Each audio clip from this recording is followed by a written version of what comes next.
Hey, it's Sylvia.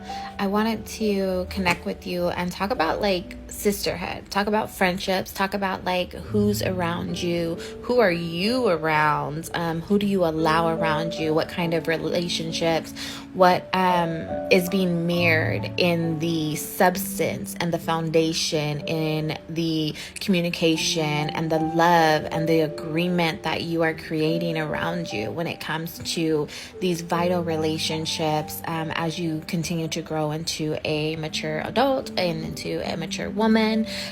So we're talking about sisterhood, we're talking about women, we're talking about friendships, we're talking about relationships. And there's a few places in the Bible that I want us to visit in a snap it moment and just look at what these relationships were like, what meets you in your relationships with women, if you can identify any relationships like these with women in your life. And then I want to pray for you at the end. So the first one is I want to talk about Mary and Elizabeth. I love this relationship because when you think of your A1, your A-Stews, your best friend, your girl, if you hit her up, she's going to be there kind of chick, right?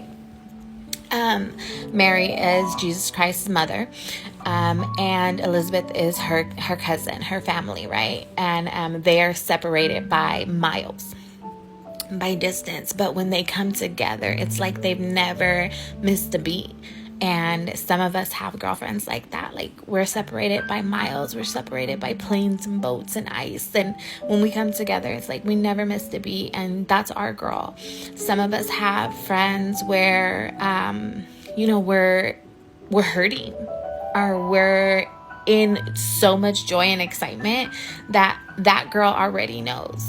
She already knows. You're like, I'm gonna come see you real quick, or you hit her up by the phone and you're like, hey, and it immediately pops off because you guys are so connected.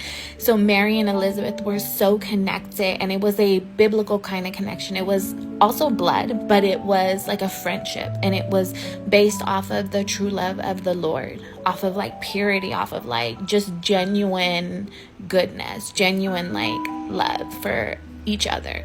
And so Mary, she's traveling, right? And she's like, I'm gonna go see Elizabeth real quick. She goes to Elizabeth's house, and before she even gets there, Elizabeth is already in excitement. Elizabeth is already knowing that something good is gonna pop off, and they're gonna chat it up and have some stuff to talk about.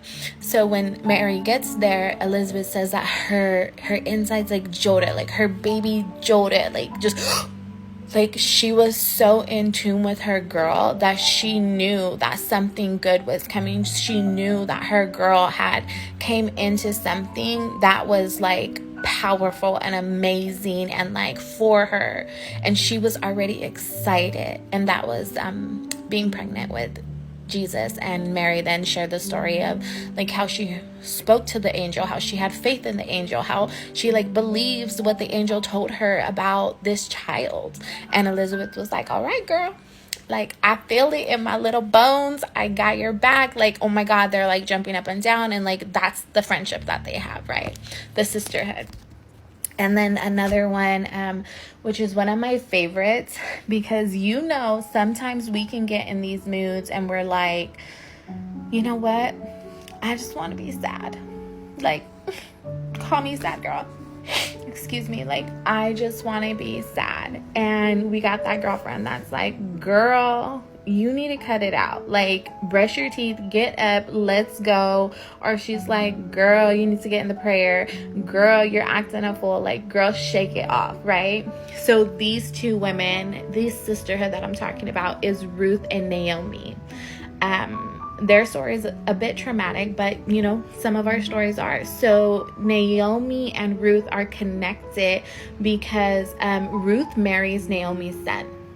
And later on, Ruth comes from this environment where there's no biblical foundation. It's kind of she's out there seeing people, live the way that they're living. She's in an environment where it's real like hood, like, everybody's talking about the Buddha, everybody's talking about, God, and then everybody's talking about, like all of these different gods, all of these different idols, money, selling things, being the best, whatever, trying to get land. And Naomi comes from more a traditional kind of biblical foundation, where they know who God is, they live by God's word, and they believe in God. And Naomi's son ends up marrying Ruth, and that's how Ruth gets in her family, right? So then after that, Naomi's son, Ruth's husband, and her husband, they all die. All of the men in Naomi's family line die. Wiped out. Done. The only people that are left are Naomi, Ruth, and her sister-in-law.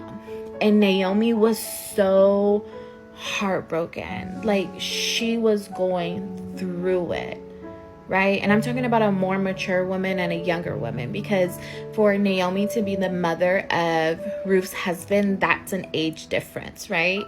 But everybody dies. Naomi's husband dies, her 2 baby boys die, and all she has now is herself. She don't have no grandbabies, and she has these 2 women who are still young.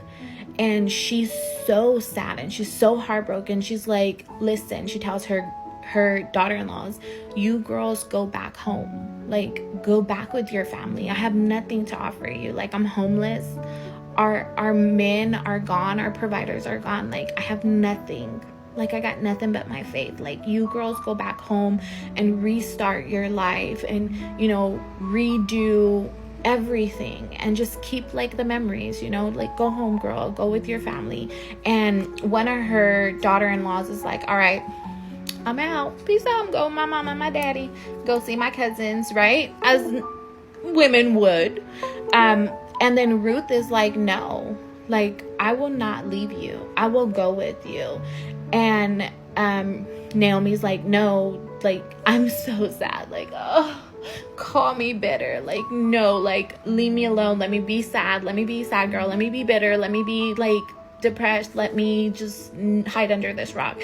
And Ruth's like, no, like, I will go with you, I will rock with you. She's like, Naomi, you told me about this God, I seen you live for this God, I seen your faith, and I know that your God is a good God, and because of that, I will follow him, and I will keep the faith that my husband and your husband spoke about when they talked about Jesus Christ, and I will follow them, and I will not leave you.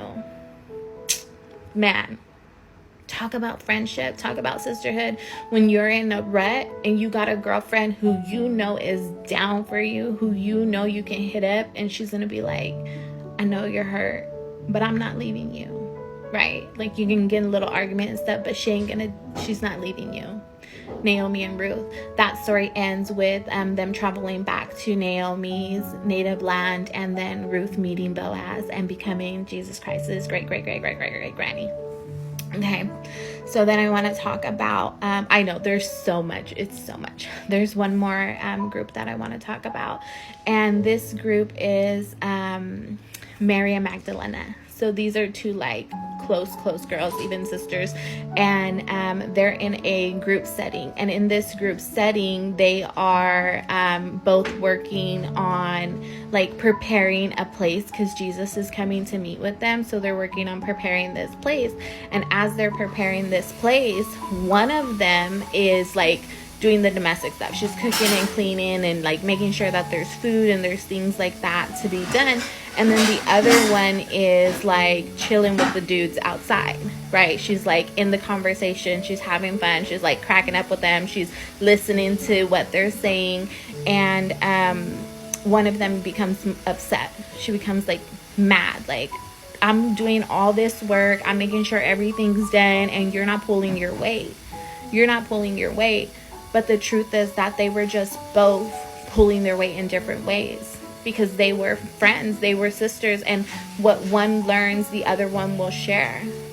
But in this relationship, you see where they are not communicating well. they're not communicating well, and they need outside influence to come in and say, hey, she wasn't doing something wrong. She was just gleaning from the Lord. She was listening. So look at these relationships. My time's ending, but come back later for more.